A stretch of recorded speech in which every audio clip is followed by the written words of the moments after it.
Well, it's perfect.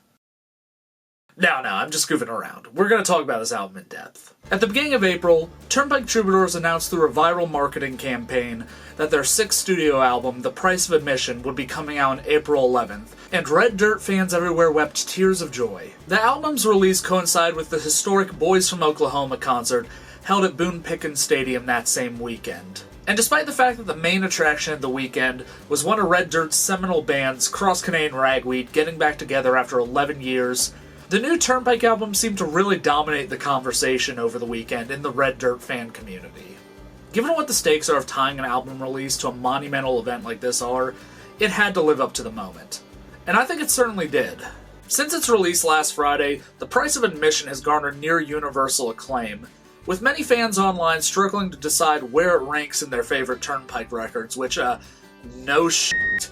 This album has only been out for a couple of days. How are you possibly going to decide where it ranks alongside Diamonds and Gasoline? And I'm kind of just poking some fun at that, but let's be honest, even the worst Turnpike album is still a pretty damn good album.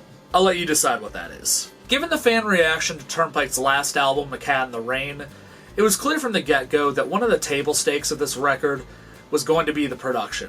But that actually turned out to be one of its greatest strengths. Turnpike once again collaborated with Shooter Jennings, which may have initially made some Turnpike fans nervous. Shooter was also the producer on A Cat in the Rain, and one of the prevailing pieces of fan discourse about this record was how the production sounded so much different than anything else that Turnpike had put on a previous record. I'll be honest, I don't 100% disagree with that point, but I also didn't mind it quite as much as some others. To me, it was something new and different for them. It kind of gave it a vintage feel. But there were points on the record where I did feel like it was kind of poorly mixed. Like, I really love the song Brought Me, but I feel like it's not the best production that the band has ever put out on a record, so I don't know. However, it's safe to say that this was not an issue on this record. The Price of Admission is a return to form for Turnpike sonically, allowing them to push their sound forward through the songwriting, song structure, composition, and performances.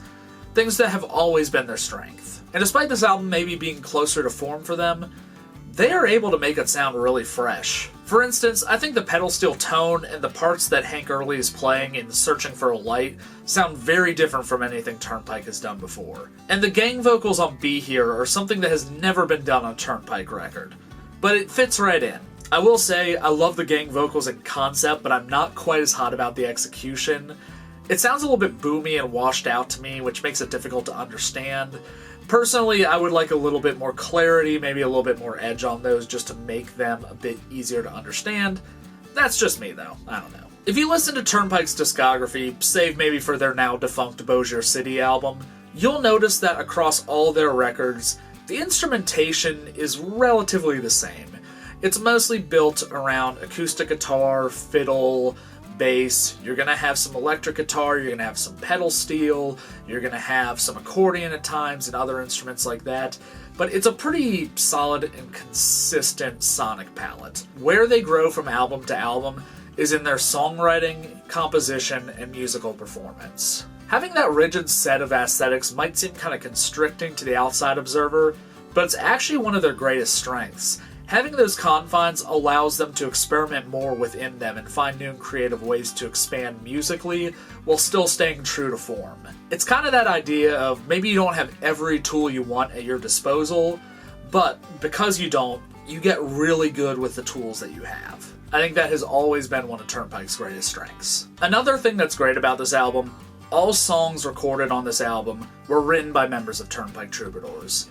Now, on their last album, A Cat in the Rain, there were a couple of covers and songs that were written by other songwriters, which isn't unheard of on a Turnpike Troubadours record. I know on their self-titled album, the song Doreen was originally cut by Old 97s, but it was a little bit odd for that album, their first one back after so many years, to have so many songs by other artists when one of the things that's drawn people to this band the most is Evan and RC's songwriting chops. They're both very accomplished lyricists, and so to not have them take command on the songwriting of a record does kind of make it feel a little bit lesser, and I can give some grace to that on A Cat in the Rain, given that was their first album back post-hiatus. Maybe that wasn't really a muscle that they had warmed back up just yet, and they were still trying to work through some things. I'm happy to say, though, that on this record, they're both sitting comfortably in the writer's chair. along with some notable co-writes from Ketch from Old Crow Medicine Show, Dave Simonette from Trampled by Turtles, Turnpike alumni John Fulbright, and up-and-comer Oklahoma artist Lance Rourke.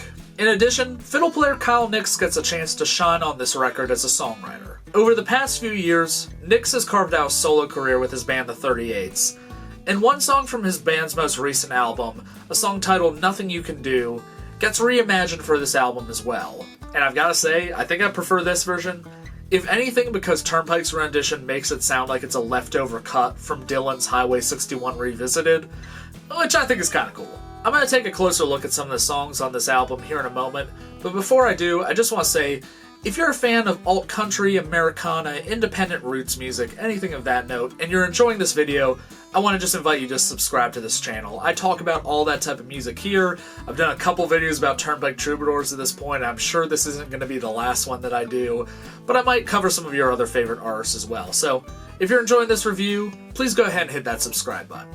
Alright, back to the review.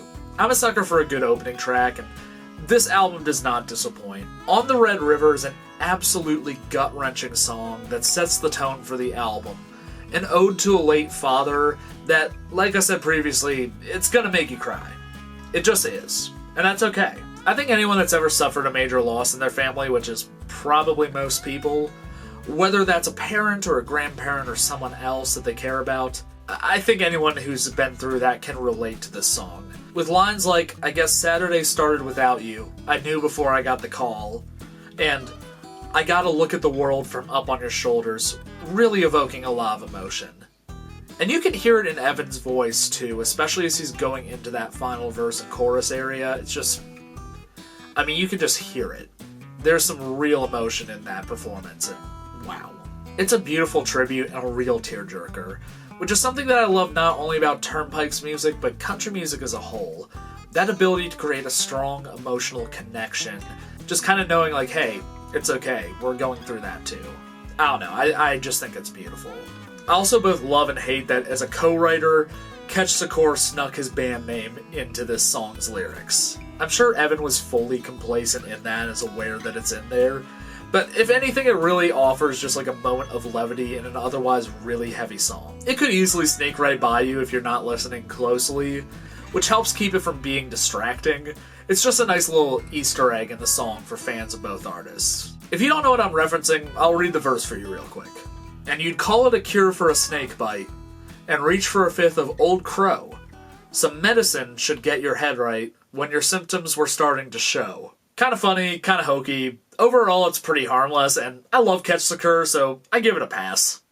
Another high point on the album is Heaven Passing Through, a song about the ephemeral nature of time and trying to hold on to each moment while we're in it. This song is Evan Felker at his best. The verses are small slice-of-life moments where each tiny detail holds a wealth of information, like the X's on the hands, or coming home from the shift at the nursing home, and just the way that time passes in the song. My read of this song is that the first verse is Evan as a child with his mother, the second one is him as a teenager with a lost love, perhaps Lori, and that the third verse is him as an adult now with his own child looking up at the stars. Though, I will be honest, I'm not 100% certain on if that's him with his mother in the first verse, but without a doubt, it's definitely him when he was younger in that first verse. Regardless, I think that starting and ending with looking up at the stars is just an incredible way to anchor the song. The stars are a constant in an old and vast universe, which makes our lifetimes look small and insignificant in comparison. On its own, this song is an accomplishment, and I think it's quickly become one of my favorite songs of theirs. Then there's The Devil Plies His Trade, Season 6, Episode 3, which I recently found out is actually a reference to the show Riverdale. In this song, Evan embodies the voice of the devil, coming to Earth to try to make deals for people's souls. A musical trope stretching back millennia, and of course, a musical trope in one very popular Southern rock song. I love that this song is built around banjo and fiddle, which, I don't know, somehow it makes it feel more sinister. This was a co-write between Evan and Kyle, which, again, another great opportunity for Nix to flex his songwriting muscle on this album. Truth be told, I have less to say about the back half of this album, even though I might have actually enjoyed it more than the first half. Songs like A Lie Agreed Upon and Ruby Ann have a classic Turnpike feel, with the latter one sounding like it could have been a leftover cut from Diamonds and Gasoline. And Leaving Town, Woody Guthrie Festival, sees Evan looking at how he's aged, but also at how sobriety has changed him. You can tell he's feeling an air of nostalgia being back at this festival among young people who are partying, and that there's a sense of lost youth here, even though he knows he can't go back to this way of life, for many reasons. And I think it's really powerful in its honesty. You know, making major changes to your life is something that's not easy, especially when you're put back into an environment where you might have once acted different. And so feeling like you're missing out is just very natural, even if you know it's not the right thing for you anymore. Overall, I think this is a fantastic album. Sometimes when an album is considered a return to form, it's an indicator that the artist has abandoned the innovative things that they've been doing, instead to explore an earlier, more favorable sound. But I really don't think that's the case here. This album sounds like Turnpike Troubadours at their best, finding new ways to bend and improve upon the old formula. I know it's still early in the release cycle, but I think The Price of Admission is my favorite album of the year so far. The big question on my mind, though, is, are we going to be able to hear it live? At the Boys from Oklahoma concert weekend, Turnpike only played one song off the new album, despite it being their release weekend. And since their return, Turnpike's live show has been riding mostly on the success of their past albums, but I really want to see them prioritize some newer material. And don't get me wrong, I want to hear 7 and 7, I want to hear Good Lord Laurie, I want to hear The Bird Hunters, I want to hear all those songs. But if we only hear those songs forever, the set is going to get stale after a while. My guess is that they haven't had adequate time to rehearse the new songs, but I also remember that it took them quite a while to work some of the songs from Cat in the Rain into their set after that album released. And even then, it was only like 3 songs per show. There are a lot more constraints around the band these days, just to make sure that touring still works for all the members' lives. You know, factoring things in like Evan's Ranch, Kyle's solo career, same with R.C. Edwards' band. And I think this is probably necessary to make sure that this band stays together and doesn't flame out like they did in 2019. But I'm starting to think that's made opportunities to get together, to rehearse and hone new songs, few and far between. Still, I really hope that this weekend in Stillwater isn't a sign that they're not going to be prioritizing these new songs in their upcoming live shows, because I think this album really deserves to be a focal point of their show going forward. Let's hope that the fan reaction to this album is strong enough that they prioritize learning these songs ahead of their summer tour. Only time will tell. What did you think of this album? Did you like it? Do you have a favorite song? Let me know in the comments below. I'm Brent Funkhauser from Red Moon Media. Thanks for watching. If you enjoy this kind of music and this kind of commentary, please subscribe. I cover roots music, you know, Americana, alternative country, independent country music, independent roots music, folk, all that kind of stuff here on this channel, and I might be talking about some of your favorite artists here soon. Alright, thank you for watching.